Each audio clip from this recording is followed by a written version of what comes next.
desapego. Isso é uma coisa que acontece naturalmente, sem nenhum esforço. Isso não é uma decisão, acontece. Quando você vê, nossa, eu pensava dessa forma, nem tô mais. Porque o desapego não é só material. O desapego mais difícil é desapegar-se nos corpos sutis. Esse que é o verdadeiro desafio, né? Porque a matéria você dá as costas, mas fica pensando nela, né? Tem uma historinha de dois monges que iam atravessar um rio e obviamente que eles receberam os ensinamentos, as instruções de não ter nenhum contato com mulheres, né?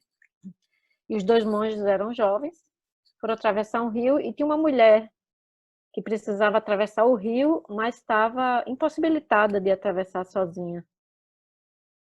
E um monge foi, pegou ela, colocou aqui, né? Ela aqui no ombro dele e atravessou essa moça para o outro lado do rio, um dos dois. Muito bem, chegou do outro lado do rio, ele se abaixou, ela saltou, agradeceu, ela foi embora para o caminho dela e eles dois foram embora para o mosteiro. De volta para o mosteiro, né? E o segundo, que não tinha feito a ação, mas xingou ele. Você sabe que a gente não pode ter contato com mulher, muito menos físico. E você bota a moça no seu pescoço e fica esses minutos todos com ela no seu pescoço. Mas foi da outra borda do rio até o mosteiro falando nesse assunto. Até o mosteiro, incansavelmente, falando nesse assunto. Aí o monge mais velho, esse outro era mais novinho, falou para ele assim, um pouquinho mais velho, né? Mas mais sábio, digamos. Falou para ele assim, olha, fulano, quando eu deixei a moça lá do outro lado do rio, eu já nem esqueci dela. Nem sei mais que cor eram as pernas dela. Você até agora, da outra margem do rio até agora, ainda está falando nessa moça. Entende? Quem que não estava em contato com a mulher dos ensinamentos? O cara que atravessou a mulher. Fez o que tinha que fazer, porque estava ajudando um ser humano, não importava o sexo, e deixou do outro lado e desapegou-se. O outro não estava seguindo o ensinamento. Então, ter discernimento nessas coisas é bem importante, né? Quando fica algo muito no pensamento, é muito mais apego do que o material, sabe? Quando a gente recebe saneados, como eu recebi, e eu recebi já de velha, mas o Swamiji recebeu de criança, a gente faz, é dito que se faz uma renúncia, né? Isso é dito. Porque a renúncia é natural e interna.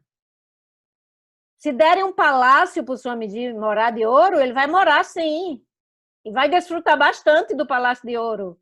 Ele não renunciou à riqueza, entende? O que ele renunciou foi a dependência disso para ser feliz. Põe ele lá na praia com um paralelepípedo de travesseiro para ele dormir à noite, ele vai desfrutar igualmente se ele tivesse um palácio de ouro, porque tem toda a galáxia pelo olhar. Né? E nesse caminho, a gente vai chegando. O Swamiji, quando ele era criança, ele ganhou o primeiro sapato dele. O primeiro sapato já era grandinho, sabe? Uns 8, 10 anos de idade. Foi o primeiro sapato que ele ganhou da vida dele, o pai dele deu. E daí, ele estava numa fogueira, na época do inverno, estava numa fogueira, e ele criança, e deixou o sapato, tirou o sapato para brincar, deixou o sapato ali, e no dia seguinte, quando foi lá buscar o sapato, um pé estava derretido. Sabe? E aí ele conta que ali ele aprendeu o que era desapego. Porque o sapato, ele quase dormia com o sapato, entende? Ele quase dormia com o sapato, de tão feliz que estava que ganhou o sapato. Então, a coisa que ele tinha ganhado, que deixou mais feliz, foi a coisa também que deixou ele bem triste.